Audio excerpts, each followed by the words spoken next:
Hello my dear students, welcome back to my channel.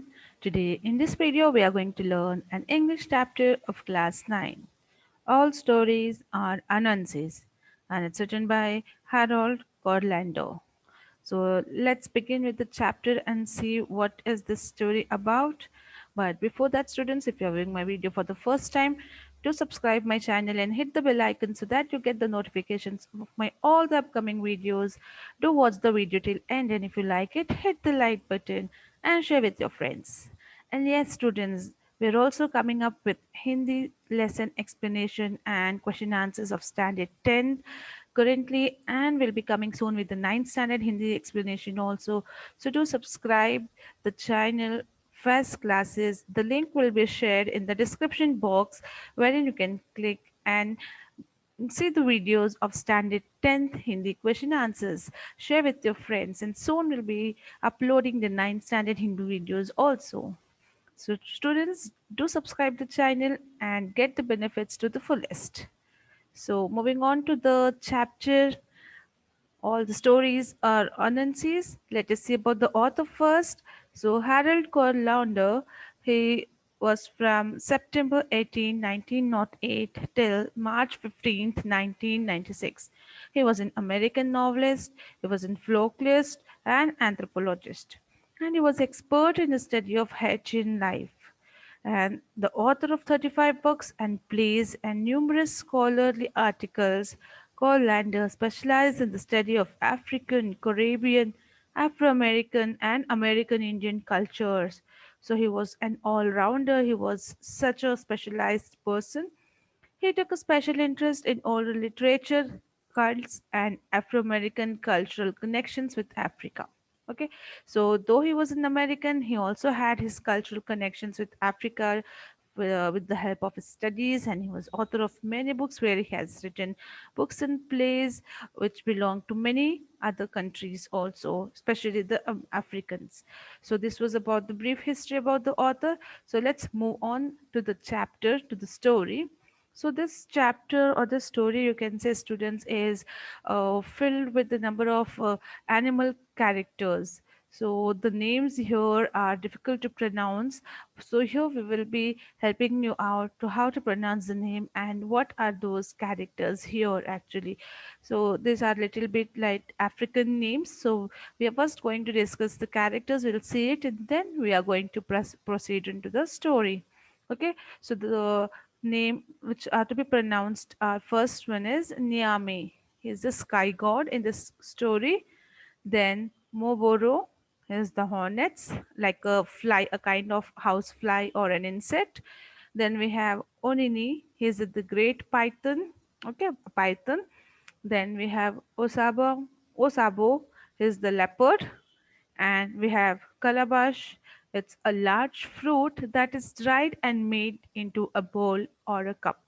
Okay, so these are the animals, and we are having one large bowl, which is calabash, which is made out of uh, dried a large fruit. So these are the characters in this story. So it is somewhat about Jungle Book story which we are going to read today, wherein the animal character is trying to attack and trap the other animals. So let us see what is the story about. So here goes the story. In the beginning, all tales and stories belonged to Niame, the sky god. But Kwaku Anansi, the spider, yearned to be the owner of all the stories known in the world, and he went to Niame and offered to buy them. Okay, so here all the tales and stories, tales are nothing but stories. Okay, it belonged to Niame, the sky god. Niame is a creature, and he was the sky god. It is the sky god, and all the stories was his. It belonged to him. But Kwaku Anansi is the spider here in the chapter. He wanted to be owner. It wanted to be an owner of all the stories in the world. So for that purpose, it went to Niame and he offered to buy all the credit for himself. So there was a conversation going on between them. He went and requested this. So the sky god said, I'm willing to sell the stories, but the price is high. Many people have come to me offering to buy, but the price was too high for them. Rich and powerful families have not been able to pay. Do you think you can do it? Okay, so this rich god, the sky god, he answered that yes, I am willing to sell the stories. You want it? I'll give you. But you have to give the price for it, and the price is very high.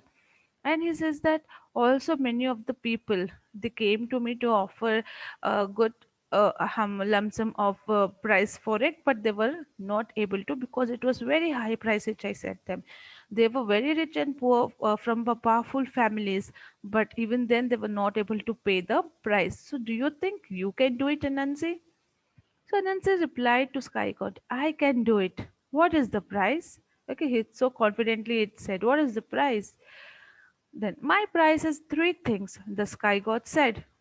I must first have Moboro, the hornets. I must then have Onini, the great python. I must then have Osebo, the leopard. For these things, I'll sell you the right to tell all stories. Okay, so what was the price here? The price was the three things. Here, Niame wanted three things. It wanted the Moboro, that is the hornets, that are the flies, insects. Then it wanted Orini, the great python, and it also wanted Osebo, the leopard. So all these three things, if Anansi bought and gave it to Niame, then he will give him all the credit to take the stories on her behalf. It will all the stories will belong to then Anansi the spider. So now Anansi said, I'll bring them. He went home and made his plans. He first cut a gourd from a vine and made a small hole in it. He took a large calabash and filled it with water, and went to the tree where the hornets lived. He poured some of the water over himself so that he was dripping. He threw some water over the hornets so they too were dripping. Then he put the calabash on his head as though to protect himself from a storm, and called out to the hornets, Are you foolish people? Why do you stay in the rain that is falling? The hornets answered, Where shall we go? Yeah, so you can see, students, here how the plan was made by Anansi here. He went home, he made its plans, and one of the guard, like bottle guards, you have vegetable in the same way. He took a guard, he cut it first into a vine, like a hole, like a pipe, and then he made a small hole in it from one side. And then he took a large calabash, which is a bowl made out of a dry fruit, which we have seen earlier now. He filled it with water and kept it above his head as if to assume that it's raining, and he is saving himself from the rain with the help of that calabash. And he went to the tree where the hornets lived, and he poured some of his water before going there, as if he was dripping because of rain. And then after going near the tree, what he did was he threw some water over the hornets who were living in the tree, and even they too started dripping. Now then he put protect then he is assuming that as if he is protecting himself from a calabash, and then he is saying to hornets, are you all foolish people? Why do you stay here in the rain? It's going to fall now, everything. So the poor hornets, they said, where shall we go then? It's raining so heavily. If we go out, we'll be dying. So where shall we go? We don't have any other option. Go here into a dry god. And Nancy told them. So that god which he had made a hole in from one side, he told them to go inside, and it is a dry one, so you will be saved. The hornets thanked him and flew into the god through the small hole. When the last of them had entered, Anansi plucked the hole with a ball of grass, saying, Oh, yes, but you are really foolish people. Okay, students. So, what did the Hornets do? They were very happy here when they got the help from Anansi. They thought, "Oh, we are going to save a life now." So they flew into the guard from through the hole which he had made. And when all the Hornets entered, the last one also entered. Anansi, he suddenly plucked, means he closed the hole with the ball of grass, and he said, "Yes, now you are real foolish people." So here the poor hornets, they have been tricked by Anansi. So then he took the god full of hornets to Niame, the sky god. The sky god accepted them. He said there are two more things. So he wanted three things. So one is done. He got the hornets. Now Anansi returned to the forest and cut a long bamboo pole and some strong vines. Then he walked towards the house of Onini the python. Talking to himself, he said, My wife is stupid. I say he is longer and stronger. My wife says he's shorter and weaker. I give him more respect. She gives him less respect. Is she right? Or am I right? I am right. He is longer. I am right. He is stronger. When Onini the python heard Anansi talking to himself, he said, "Why are you arguing this way with yourself?" So students here, Anansi is making a second trick to catch hold of Onini the python. What he does, he goes and cut a long bamboo pole, from some strong branch or the tree from the vines which are there. And then he walked towards the house of Onini, where this python really lives. And he stands there nearby wantedly, and he starts talking to himself. And he says that my wife is stupid. I say he's longer and stronger. My wife says he's stronger, shorter and weaker. Like this, as if he has had a fight with his wife, he's coming, standing there and arguing by himself. And he wantedly was doing so because he wanted this python to listen to him and come out. This was actually a trick. Then he says the whole thing that I am saying no, the python is longer, he is stronger, but my wife doesn't accept this. She says no, he is weaker and shorter. Say me, who is right? Am I right or she is right? So this was the thing which the this Anansi was going and conversing with in front of the Onine's house, that is the python's house. And when python heard this thing, it came out and it's saying, why are you arguing this way with yourself? Then he says that, yes, I had a real dispute with my wife. She says that you are shorter and weaker than this bamboo pole. I say you are longer and stronger. Then, with the help of that pole students which he was having in his hand, the bamboo pole, he is saying that my wife says that you are shorter and weaker than this bamboo pole. So, let's see now what happens. Then Onini said, "It is useless and silly to argue when you can find out the truth. Bring the pole and we will measure." So now Onini is happy that yes, I am stronger and I am longer, as you say. But it is useless if your wife is not understanding that. Don't argue. You know that what is the truth. So he says, "Bring the pole here and let us measure." So Anansi let the pole on the ground, and the python came and stretched himself out beside it. So when Anansi kept the pole down on the ground, this python it went just besides the pole and stretched himself as if to measure who is longer, the pole or he himself, the python. Then you seem a little short, Anansi said. The python stretched further. A little more, Anansi said. When you stretch at one end, you get shorter at the other end, Anansi said. Let me tie you at front so you don't slip. So see how the trick, how well it is planned by Anansi. And when the python is stretching to measure itself longer, Anansi says, "No, you seem too little short. When you stretch yourself further so that you can be longer than the pole. A little more, like this. It's trying to trick the python. But when at the end it says that you get shorter at one end if you stretch from the other side. So let me tie you at front so you that you will not be slipping and you will be measuring properly. We can measure it out properly because of your smoothness of the skin. You are being slipped through the pole. So this was the trick again. Let us see what happens. He tied Onini's head to the pole. Then he went to the other end and tied the tail to the pole. He wrapped the vine all around Onini until the python could not move. Onini, Onini, Anansi said, "It turns out that my wife was right and I was wrong. You are shorter than the pole and weaker. My opinion wasn't as good as my wife's, but you were even more foolish than I, and you are now my prisoner." Okay, so see how tricking way with the Onini's head was tied to the pole. I mean, yeah, Python's head was tied to the pole, and then it was tied from the tail also, and he was wrapped with the vine, like with the thread kind of vine all around the Onini, so that it cannot move at all. And then when it was done, Anansi says that, "Onini, listen, my wife was right that I was wrong. You really are shorter than Paul and you are weaker, and my opinion was not as good as my wife's. So she is the winner, But I say you are more foolish than I was. You now are my prisoner. That means he has, in a tricking way, he has caught the python and he has tied him with the pole and so tightly that it cannot move at all. Now, Anansi carried the python to the Niyame, the sky god, who said, "There is one thing more." So now here Anansi had bought two things and paid to the Niyame, the sky god. So there was one more thing left out. Now let us see what trick this Anansi applies to capture the leopard. Okay. So Osebo, the leopard, was next.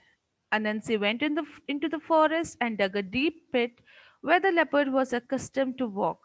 He covered it with the small branches and leaves and put dust on it so that it was impossible to tell where the pit was. Anansi went away and hid. When Osebo came prowling in the black night, he stepped into the trap Anansi had prepared and fell to the bottom.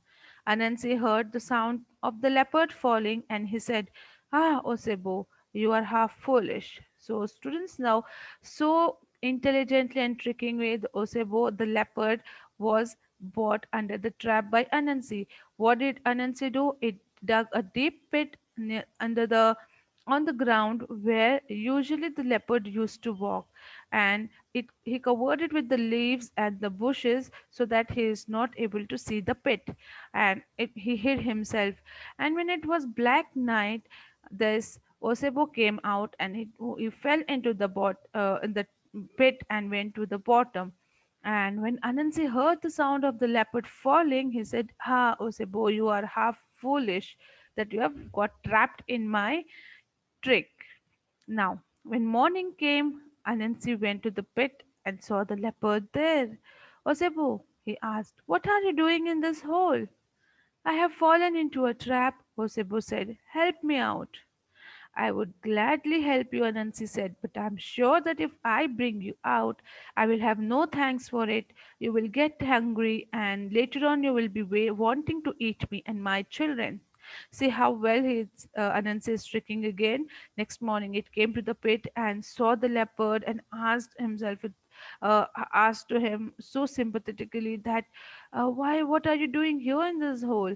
So poor Sebo, he doesn't know that he has only made the trap there, and he says that, "See, I have fallen into the trap here. Help me out, please, to come out from this deep pit." And I would so this Anansi is saying, "I'll be very glad to help you, but I'm sure if I bring you out, you will eat me instead of saying me thanks, and also you will eat my children. So how do I take out?" So this was the again tricky question here. Then, "I swear it won't happen," Osebo said. "Very well, since you swear it, I will take you out," Anansi said. So Osebo promised that it will not eat any of its children nor the Anansi after it comes out or after it's helped out. So at this time, Anansi agrees to help him. "Okay, because you're saying, you're swearing it, I will help you to come out." Then he bent a tall tree towards the ground so that its top was over the pit, and he tied it that way. Then he tied a rope to the tree and dropped the other end of it into the pit. So he was trying the rope from the tree, trying to tie with the branches of it and to the tip of the tree and bring it down near the pit so that it can reach down. And he also threw one side of the rope to the down towards the leopard. Now he says, "Tie this to your tail." Osebo tied the rope to his tail. "Is it well tied?" Anansi asked.